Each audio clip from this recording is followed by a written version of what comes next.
He's on our money, in our textbooks, and etched into the bones of American folklore. But the real Daniel Boone is more complicated and more modern than the statue. He wanted land, but not fences, freedom, but not ownership. And when the empire he accidentally helped create came knocking, it didn't treat him as a founder, it treated him as an obstacle. His story is one of wandering, loss, and resistance. Before Daniel Boone became a legend, he was just a man trying to get away. They say he opened the American frontier, but they never talk about what it cost him. Daniel Boone wasn't who you think he was. I don't even know who I think he is, but... Who do you think he is? He's not who I think he was. Sam couldn't be in studio today. You're off somewhere, right? So where I'm at is, well, I obviously can't say because it would give away our next video, but okay. I'm out doing some strenuous research.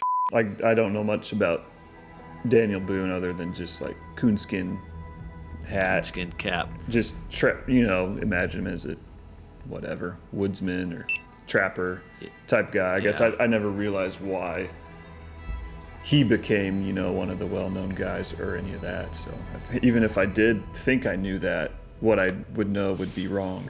It would be completely wrong. It would be completely wrong. Engaging outline. How one boy's obsession with the wild took hold. Before he was a symbol, he was a kid who hated walls. He would stare at walls and just fire his... He was born in Pennsylvania to Quaker parents, but raised in a strict nature-adjacent lifestyle, growing up near the edge of the wilderness, which, if you were born in that time, anywhere you were at was the edge of the wilderness. Where would you not be? Then when the French and Indian War came, his family moved to North Carolina. So you probably hear him because of the Cumberland Gap. They talk about him. Right. I mean, that's, I guess, what he probably would be known for, is like the first guy to go through the Cumberland Gap. Because of that, he was exposed to both violence and opportunity, planning a lifelong pull towards open land and away from organized society. As a result, he began venturing deep into the native lands long before any official sanction. His entire life, he was just wanted to go hunt, basically. Yeah. So he wasn't get away from. He wasn't a Swedenborgian. No. He definitely wasn't afraid to kill a bear. So he was in North Carolina at the time. The journey that would define his life started with exile. As land became more and more scarce in the colonies, he was looking to get west of the Appalachian Mountains. As a result, he found himself in what is now Kentucky, but it wasn't a state. Obviously, it was just like a wilderness area. He's just looking for the best hunting ground, untouched. So he just keeps going to the frontier.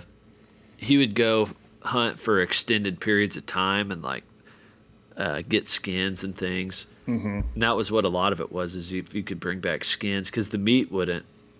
I mean, you can't take back a bunch of meat with you. Yeah. But if you can take back pelts. So he'd go hunt and trap and skin and stuff, and then kind of live off of what he could eat the meat himself, but you can't. Yeah. There's no way to keep meat, take it back and sell it. Yeah. Just a way to make a living. Yeah.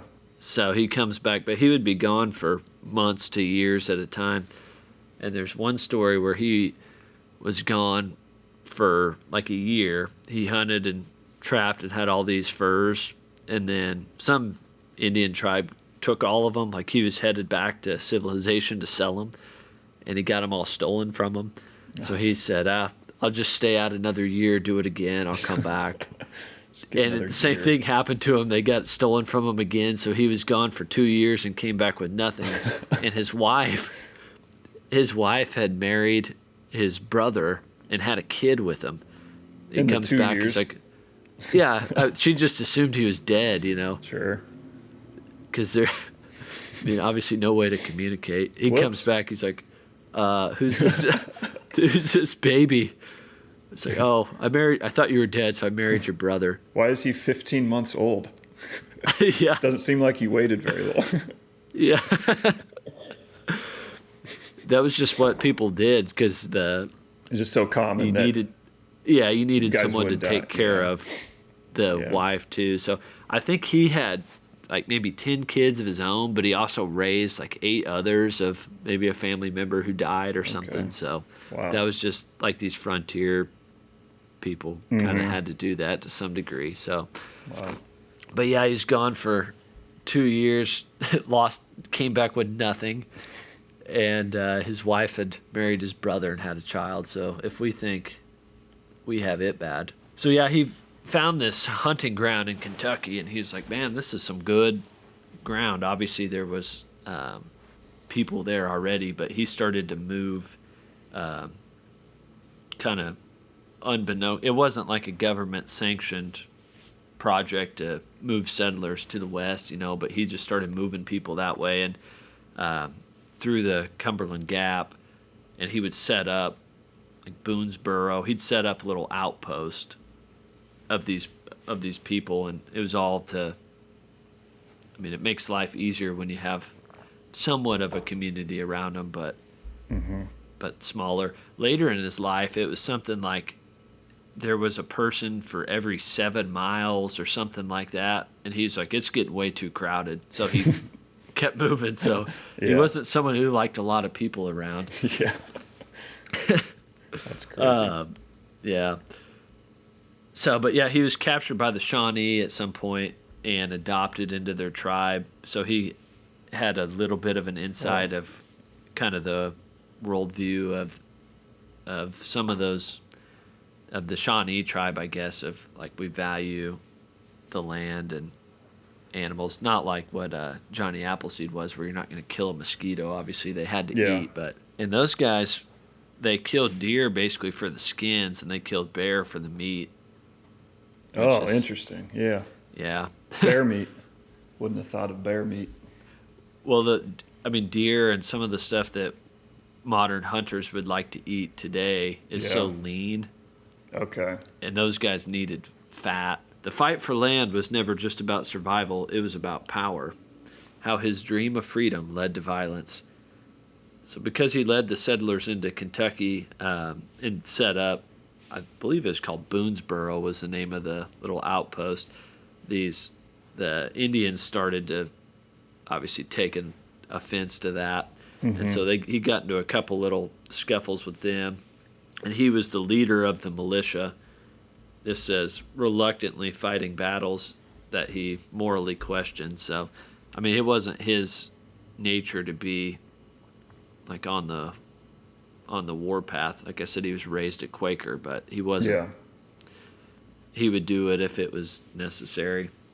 At one point, his daughter was kidnapped by some natives, and he went in and rescued her, which helped cement his legacy even further among these peoples. There's a story about his son getting killed by these Indians, and he like turned the rest of the people around, but then he stayed out. So, they were out with, I think they were bringing a party of settlers with them, but maybe Boone and some others were out kind of ahead of them, just hunting and stuff. And these Shawnee tribe they found him and they killed Boone's son.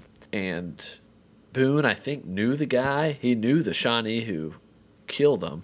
Boone stayed with his son as he died all night, and they were surrounded by wolves howling. Yeah, he buried him. Basically, he watched his son get gouged to death and then watched him bleed out until he died, and then had to bury him while they were surrounded by wolves. Wow.